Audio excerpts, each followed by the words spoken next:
Hey, what's up, you guys? David here, and I'm back to you guys today with another CD collection update.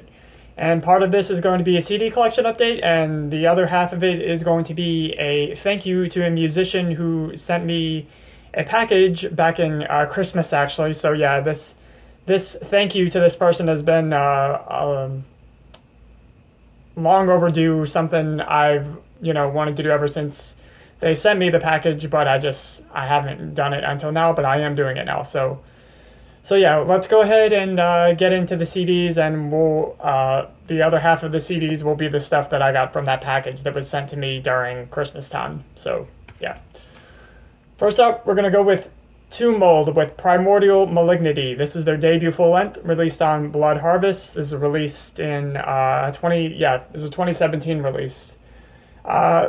And I actually did discover Tomb Mold with this release because I became a fan of Scourge of Vinyl's YouTube channel, and this is one of the albums that he talked about in his Year Endless video, and that's what made me want to check him out. So yeah, after going back and listening to Primordial Malignity yesterday, because I just got this in the mail yesterday, and it's also odd that like their debut full length is the very last one that I get from them, but yeah. I've got all their full lengths now, which is cool. Anyway, just after going back and listening to it again yesterday, you can definitely tell how much they've just cleaned up cleaned up their sound since this album. This is definitely just a more dirty, dingy, filthy style, sound and production style. Just really nasty, gritty, kind of pounding bass, and there's just a layer of filth over everything, whether it's the guitars, it's mainly within the guitars and the bass, and the vocals are also pretty ugly and dirty and guttural and everything, of course. But I think the biggest difference is just with Planetary Clairvoyance and Manner of Infinite Forms, they just started to clean up their sound a little bit more and a little bit more. And the solos are also pretty like dirty sounding, rather compared to the newest release, Planetary Clairvoyance, where they really brought the solos out to the front and gave them more life. But still fantastic death metal release. Tons of great riffs to sink your teeth into. The fucking vocals are great. Tomb Mold's just a great band. So yeah, Tomb Mold, Primordial Malignity.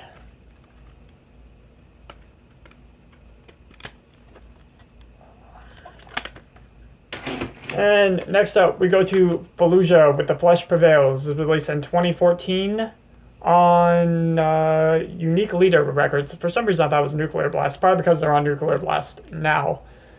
But this is their second full length, and this is the release that I discovered Fallujah with after I saw them live. First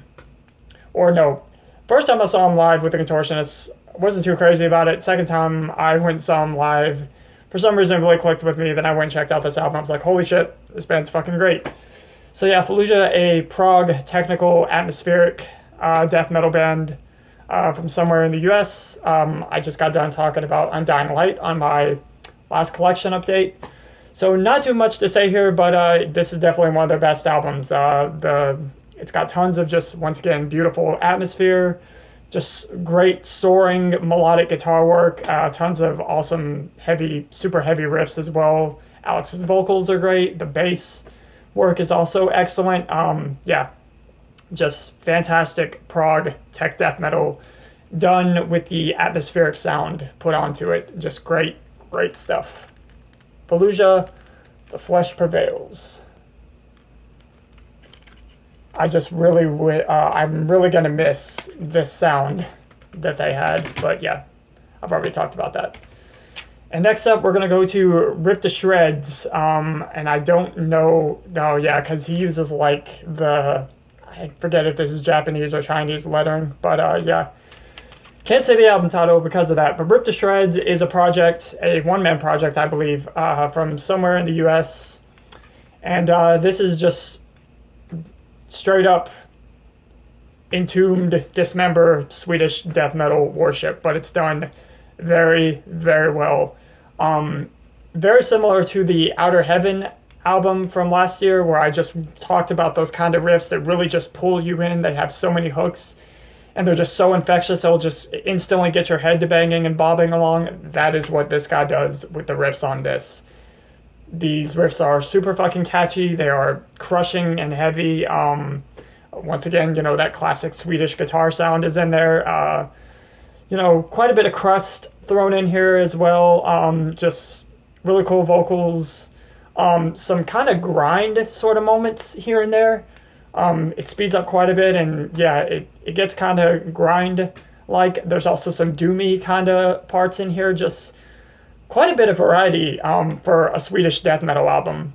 This guy really, Swedish death metal bands are definitely a dime a dozen. There's so many bands that are doing this style to where to some people, and I know to some people, it's gotten stale and just, kind of boring. But this guy's kind of keeping this sound interesting with throwing in some elements here and there that you don't really typically hear in Swedish death metal. So that's really, really cool. So yeah, ripped to shreds. And this came out in 2018. So yeah, last year. Although I did not discover this until later this year. All right. Now, for the rest of these CDs, we are going to be... Yeah, sorry. I'm just kind of... Give me a second. There we go. All right. So with these next CDs, we are going to be talking about one band, and that is the band Ævangelist. The vocalist of Ævangelist I'm friends with on Facebook, and she was kind enough to send me a package with most of the Ævangelist discography. This is all of their full lengths except for the first one, which is one of my all-time favorites, and I do need to get the first one, but yeah. Unfortunately, I don't think she had the first one. Otherwise, she probably would have said so. Anyway, but this is just a thank you to her for, having this stuff available and sending it to me. I bought it from her, but thank you, Val, for sending me this package. Really appreciate it. I had no Ævangelist stuff on CD, and then I went from having nothing to having most of the stuff in the band's discography thanks to you. So yeah, thank you. Anyway, their second full length, Omen X Simulacra. How the fuck do you pronounce this label? Debbie Mur Morty, which is primarily a black metal label, and they don't really put out anything else but Ævangelist stuff they have put out. Anyway, yeah, their second full length is released in 2012. So Ævangelist is a atmospheric, blackened death metal band. At least I think that's the best description for them. But to some people, even that's not a good enough description of Ævangelist. Ævangelist is a very avant-garde, experimental, extreme metal band that, to me, their sound is mostly in the realm of death metal. And let's see, what was I gonna say? Yeah, this is one of my all-time favorite albums from this band. This is tied with their debut full length, in my opinion, which I'm not going to attempt to pronounce right now because the title is fucking ridiculous. But this album and that first album are my two all-time favorites from them. This is just... When I first listened to Ævangelist, my basic thoughts were, this is like abyssal, but like fucking 10 times more dark and evil sounding.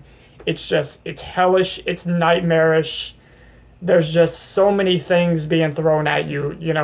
Ævangelist is as I said before, a very experimental band that they are not afraid to throw non-metal influences at you.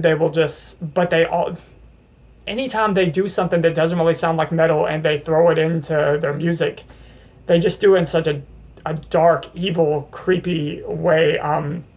Their Ævangelist is also known for utilizing the saxophone a lot in their works.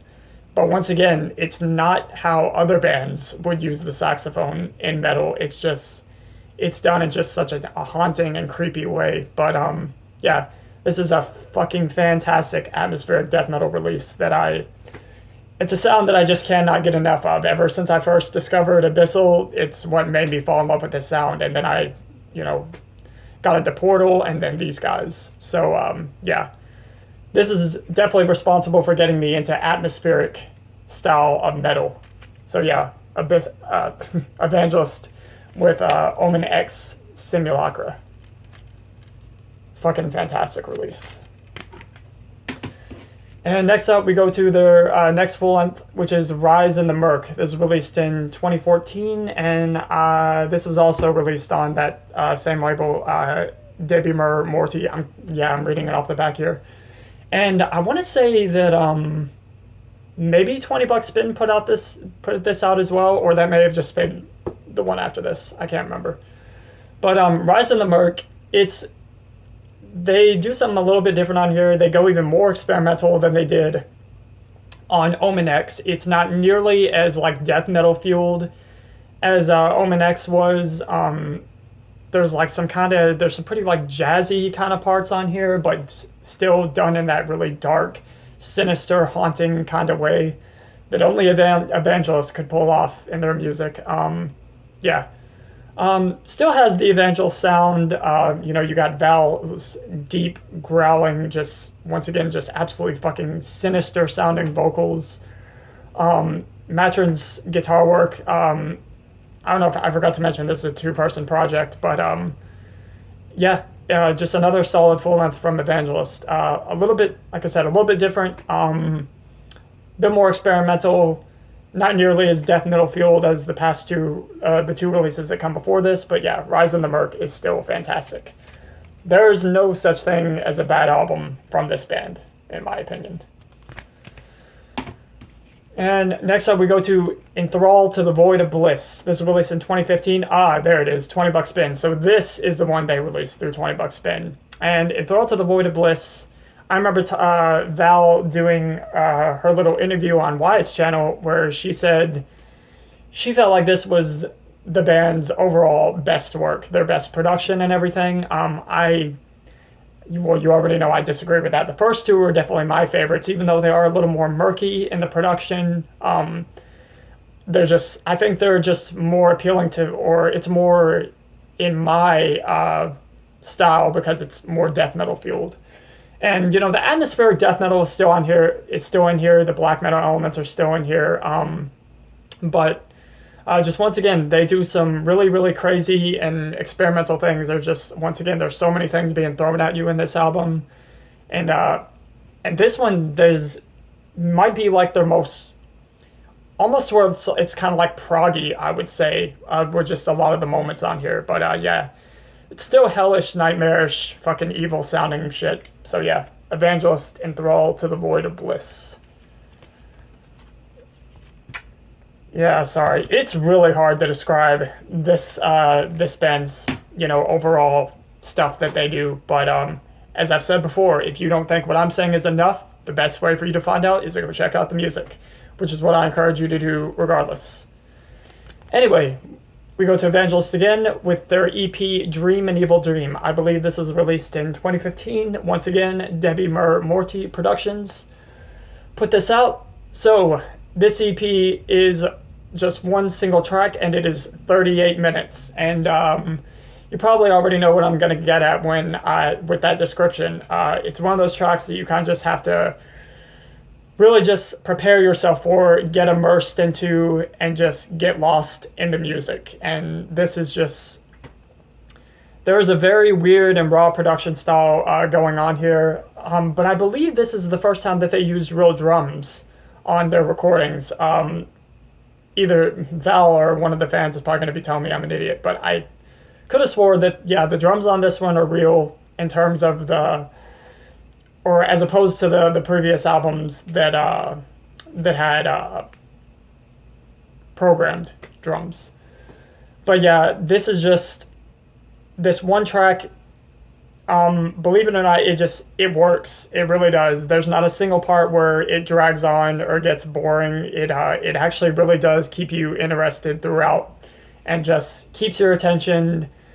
And just, it's like the title suggests, Dreaming Evil Dream. This album is just basically a nightmare going on.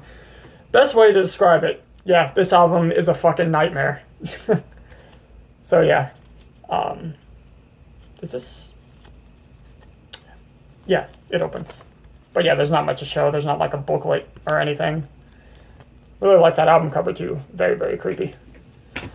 And we're going to go to sadly, the final full length from Ævangelist. And this is the point where I'm going to say that Ævangelist, unfortunately, is no longer a thing. For reasons I'm not going to get into.